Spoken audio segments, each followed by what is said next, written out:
Okay, okay. And So I've been teaching kids for a very long time, and I've been working in the field for a while, but it was officially established in 2017.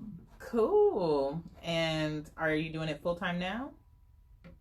So I'm not doing it full time now. So I do also, I still work in the science field. So I work a little bit as a QA auditor, so quality assurance. So I do work with other scientists, and Mm-hmm. I conduct audits to make sure that they're complying with federal regulations. So I do that as well.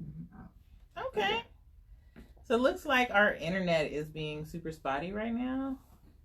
I'm okay. trying to get it back up, but is it up? Oh, sorry, it's up. I'm all looking at my phone. That's why I need help in here. That's why I don't do this by myself.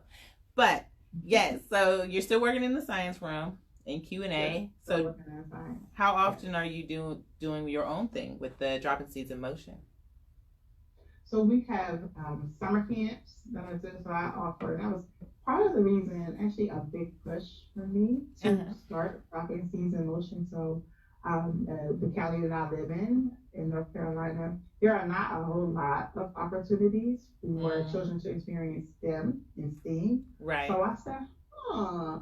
What do I have and what can I offer my community? And so I've been running a camp for the past several years here, a summer science camp here Okay. in North Carolina, and, and I've been really been enjoying it. The kids have been enjoying it. In addition to the science camp, I do a worship arts and dance camp. So I'm a licensed dancer, licensed dance minister, and so I offer the arts, and we share the art of songwriting, we do interpretive dance, we do prophetic painting. So that's another realm Okay. as well. Mm-hmm. That's cool. That's a lot. So you have a lot on your plate. Yeah, it is. Work in schools, going to different schools, and when they're having a summer camp, I'll Mm-hmm. come and do workshops there, or I'll do in residency instruction with pre-K, or even elementary schools. I've worked with them, high school. I worked with all ages. So I just tweak the content to Right. make it make sense for them. And it's always interesting, you see, you go into a class or do a workshop, and they're like, especially the middle school age, Yeah. they're like, Yeah. they're at Oh. that age where they're trying to find themselves, Yeah. and I'm not there, I'm not. But I love it. They just like metamorphosize They like a right. butterfly. They come out because They it's the music, it's the color, it's the dance, it's the excitement, it gets them learning and having fun. yeah, that's awesome. That I know as a person who does STEM education, going into the middle school sometimes that's your toughest crowd. You know, Oh yeah. elementary is fine, and actually some high school is some fine. I think like 11th and 12th graders, y'all can correct me if I'm wrong. They're easier to me than ninth and 10th graders.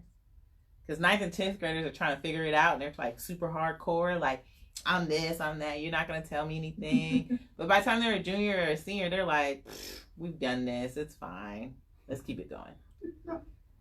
That's true. And I think it's important too, that they experience, your heart. They sense your love. They sense that you genuinely care. Yeah. And this is another reason why I started dropping season motion, because I had an experience when I was a young girl where I was a pre-K. Actually, I just shared pre-K. I was a pre-K, and we were playing the game Twister, where you Okay. had to put the right hand on the Yeah. heart, the circles, the colors, and the left hand, and the left foot, and all that. So you had to know your left from your right. And so pre-K, I was probably like 4 or 5, right? Right. And the teacher started to yell at me to the point where she had me in tears. Oh no. And this is probably the most vivid experience that I have from pre-K. I remember her hair color. I remember her shirt color. Wow.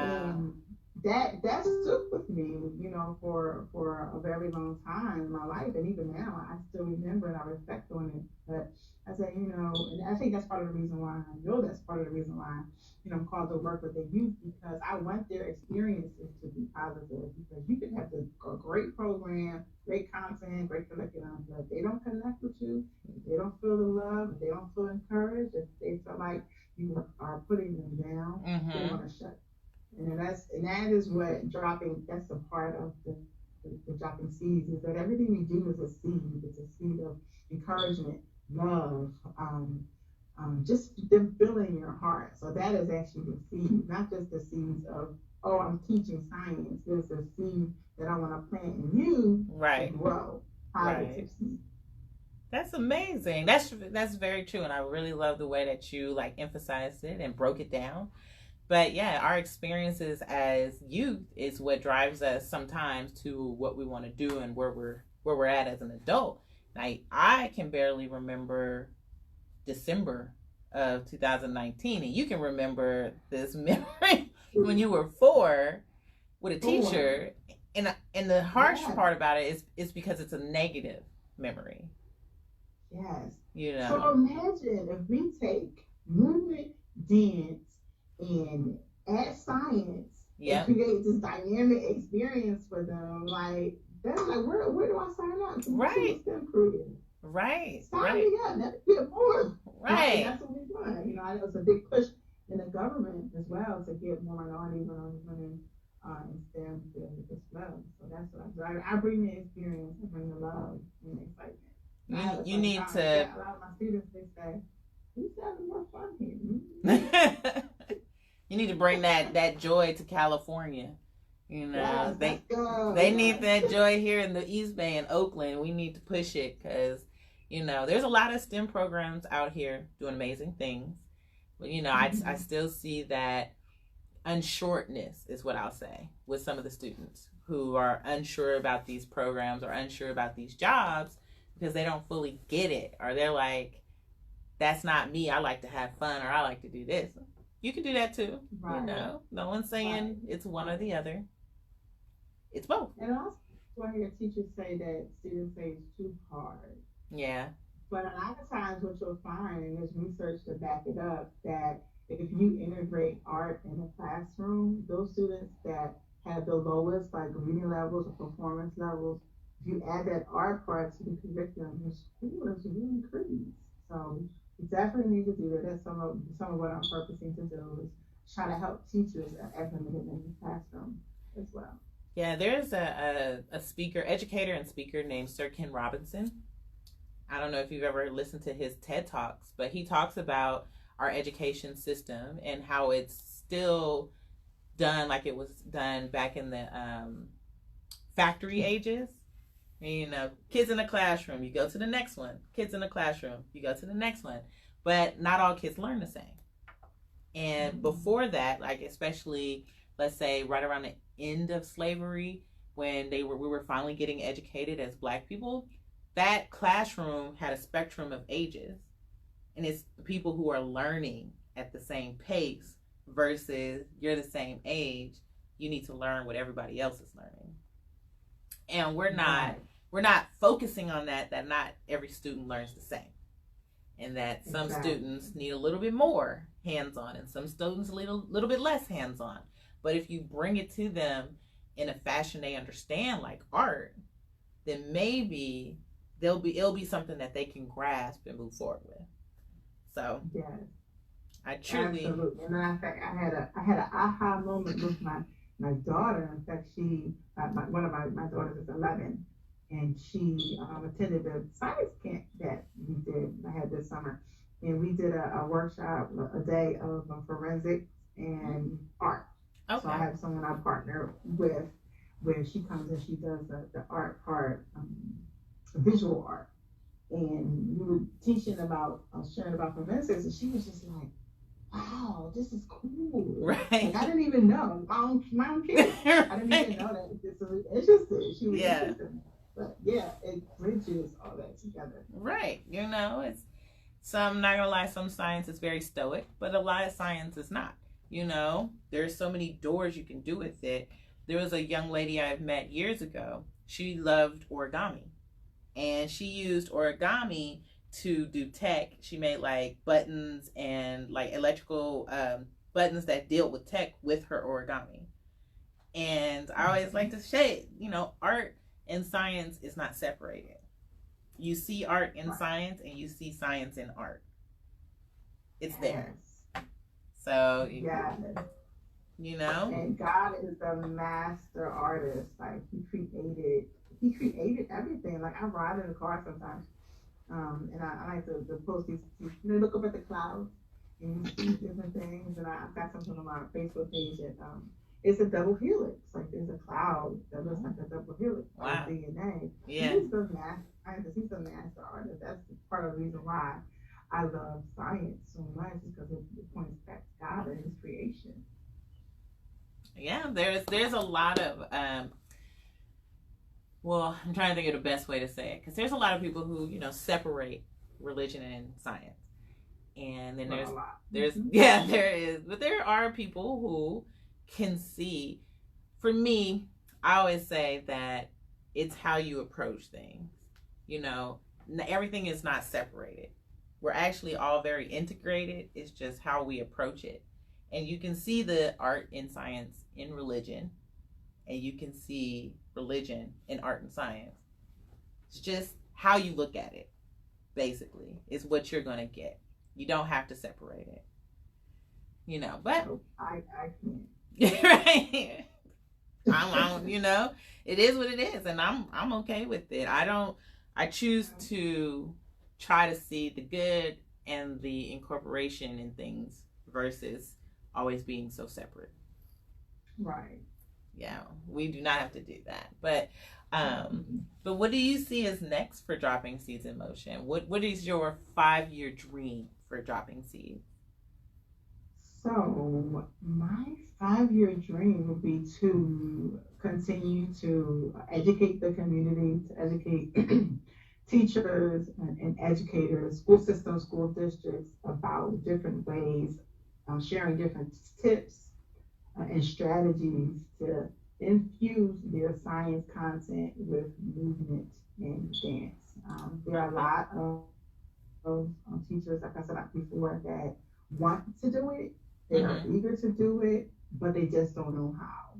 And so I do have some programs available for teachers who are interested in getting one-on-one coaching. So definitely want to do some masterminding with teachers, science teachers who want to infuse your content with movement and dance and make it come alive. Continuing to work in the schools with elementary, especially elementary, because I think that's the age that if we grab their interest, with reference to STEM and STEAM, they will definitely be more interested in maybe pursuing a career. So continuing to work in schools, continuing to work with teachers and help them professional development as well. I'm sharing the insight. And it's always exciting to see the teachers come out of their box. And you're like, wow, I get it. Yeah, I can do this. Now, where do I start, right? So that's what I want to continue to help you to do. And had those moments where you're like, okay, I'm just going to sit. Right. But yeah, the excitement, the joy, it gets them up, the movement. And then they say, wow, this is really cool. I could really see myself doing this with my students. So continue to work with teachers and schools. That's awesome. Yeah. I had did some research on elementary age, and what they're saying is if you don't catch them by like 2nd, 3rd grade, you might have like lost them, because 2nd and 3rd, by the time they get to 2nd, 3rd grade, they still have this mentality that they can do whatever they want. You might have a kindergartner saying, I want to be an astronaut while working on dinosaurs, right? And we just have teachers who kind of, I'm not hating on any teacher, by the way, but we have some teachers who like, well, you can't do that. You have to pick one. You can't be A and B. You have to just do one or the other. And by the time that's pushed into them second, third, fourth grade, and then fourth, fifth, that's when cliques start. That's when they start to separate. Boys hang out with girls, girls hang out with boys. They start to do this, changing of the guards, and then by the time all that happens in junior high, you lost them. Right. So how do you feel about that? How do you feel about that dynamic that they're saying with education? Yeah, and I've actually read that research as well as far as the age group. Like that is the age to grab their attention. It's not to say that the later ages you can't get them back because of when I shared before about the student when I was sharing about polymers, she was actually a high school student. So it's not that you can't get them back. It's just it's easier, I think, to influence them at that younger age. Or I think that's the age that I really enjoyed working with, the elementary age. Think we lost the sound. Oh man. Okay. I think it was this again. Okay. Give me 1 second. Let's unplug this. While we're trying to figure out this sound, I wanted to say thank you to everyone who's tuning in. Quite a few people. I just want to say hey to everyone. I see you guys. Yes, Black scientists can be cute. We are adorable. I want you to know that. Hey, what's up, cousins? I see y'all on there. And you do not have to go back to the beginning to change where your direction. You can start at any age. There's people graduating college in their 90s. If it's something you want to do it. I'm in my late 30s, but I still try new things all the time. So if you want to go back to school, just go back to school. And somebody said I had the same thing happen to me when I was academically inclined, and it was sad. It's okay, you guys. That's why we work together and we do stuff together. So anyway, let's see what we got on our sound. How are you doing? I'm here. Can you hear me? I can hear you. We just unplugged you from the TV. So that's okay. But yeah. Anywho, as we were saying, with the education system, actually, my guest next week, Dr. White, she's a world-renowned geologist, but she went to college for photography.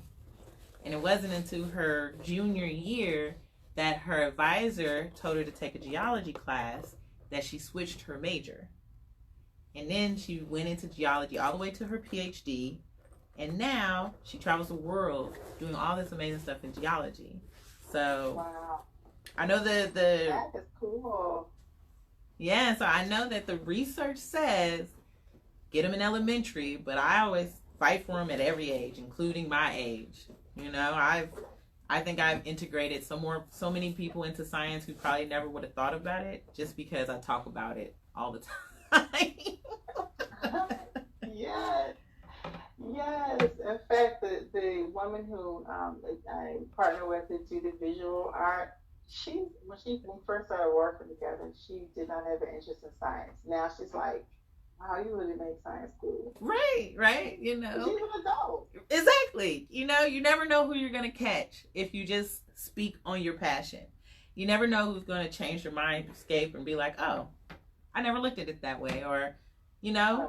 I was talking to a coworker today, and she was talking about how when she was in college, she hated chemistry. And because she hated chemistry, she never pursued what she thought she wanted, which was to go into medicine. And I told her, I got a D in chemistry. I had to retake it. It didn't stop me from getting my degree, but it did make me have to go with another teacher, learn it a different way. And if you really think about it, being a medical doctor is pass or fail. No one knows if your doctor is a C student, a B student, or an A student. You never ask the GPA of your doctor. So I'm not saying GPAs don't matter. I'm saying if it's something you want, you fight for it and you keep going. That is absolutely right. I totally agree with you. Had the same situation with chemistry and had to take it over, but I fought to pull my grade up, and I did. And I Yeah. tell my kids all the time. I said, just because you need to work harder in a subject now does not mean that you're not successful. It does not mean you're not smart. Right. Right. Yeah. It doesn't mean that. It just means that you need a little bit more work in that field. Yes. Because I will quickly say I know nothing about vehicles. I don't know anything about a car. Can't fix a car to save my life. But that doesn't mean I'm not smart in cars. It's just not my field. It's not what I like to do. And I think a lot of times too, nowadays with standardized testing, it's like yay or nay, and that's what they're pushing on the kids. In my personal opinion, some people just don't do well sitting down with a standardized test. But that doesn't mean you're not smart. Oh, right. Absolutely. So there's a lot of pressure there. Yeah. A lot of pressure. A lot of pressure. But if it's something worth fighting or worth having, it's worth fighting for, as they say. Yes. I have somebody said they got a D in calculus. Feels good to know I'm not alone, but I did graduate college. Oh, my little cousin, she said, I was talking about the beginning of the live video. It was a second video. I'm sorry, our technical difficulties. So there's a second video that has the beginning part, so you can watch it. But yeah, you working on stuff. I see you, girl. But yeah, so anyway, if people wanted to know more about dropping seeds in science or more about or in motion and dropping, I'm gonna say that again. If anyone wants to know more about dropping seeds in motion or about Sesha, how can they find you or your program? So you can visit me at my website at droppingseedsinmotion.com. You can send me an email at info@droppingseedsinmotion.com, and you can also find me at SeshaWoodard.com. Okay. Oh, all the way. And if you're a science teacher and you have you want a free download, free resources, or free tip sheet, I have a tip sheet on my website that you can download for free to kind of start you in that realm of movement and learning. All right. I am looking up your stuff so I can share it now in the feed. So you guys want to hear about it, make sure you check it out. There, dropping seeds in motion. Boom. But yes, I want to thank you for joining me on my show. We're going to cut out. And I want to make sure if everyone who is watching on Facebook Live or you're listening on the podcast later, if you want more information on Sesha or dropping seeds in motion, make sure you go to all the links that she said. I will share them also on my social media, so that if you want to talk to her, I suggest you do watch her videos because they are really amazing with all the kids dancing around. I think, and you can also find me on Twitter. Okay. On Instagram, science_moves. Science_moves. That's Instagram. Yes, I'm going to share all of that information. But I want to say thank you. I know it's late out there in North Carolina, so I appreciate you staying up late to talk to me. All right. Thank you. I appreciate it. All right. Have a good night. You too. Thank you. Bye. Bye. All right, you guys. I want to say thank you for joining me on my first podcast for 2020. And we had a great conversation talking with Sesha Woodard about dropping seeds in motion, adding art to STEM to make its theme, and teaching our kids about science and technology, engineering, and math, all of it through art. And I think that you guys should really check her out. I'm going to make sure I share her information. And I appreciate everyone for joining us and being a part of the podcast and a part of the Facebook Live. Like, I'm in a very good mood because so many great things have been happening for me just in the first, 8 days of January. So there are so many good things coming on the horizon. So please keep up and make sure. I will always share it on my social media and I will always share it with you. But I mean, I'm like excited. Like they always say, like giddy like a schoolgirl. I don't know that expression. I don't know if that's a great expression or not. But I am giddy about 2020 and giddy about what's happening in science, tech, engineering, and math. Whew.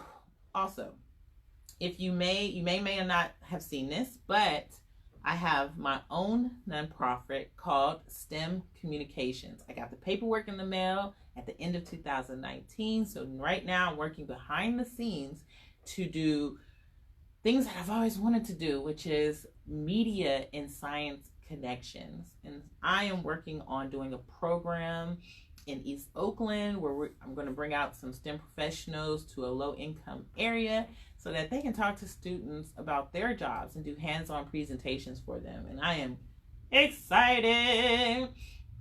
Also, there are some, hopefully, trips in the making where we can film some scientists in different countries. So, whoo, y'all don't understand. If this works out, no, I'm not even gonna say if. When this works out, y'all just not gonna even know me anymore. They say 2020, new me, new year, new me, man. New business, new me. New nonprofit, new me. So I'm about to be extra all 2020. Just so you know, I'm gonna be dropping all kinds of seeds. I mean, I can't dance, but I will dance, and I'm gonna be dancing all 2020. That's right, STEM and Cat. It's where it's at. I'm making rhymes. And you got a D? I don't know what that question is. So yeah, I know. But responding to Danielle. But anyway, I'm going to end it tonight a little bit early. I'm about to go work on some paperwork at home.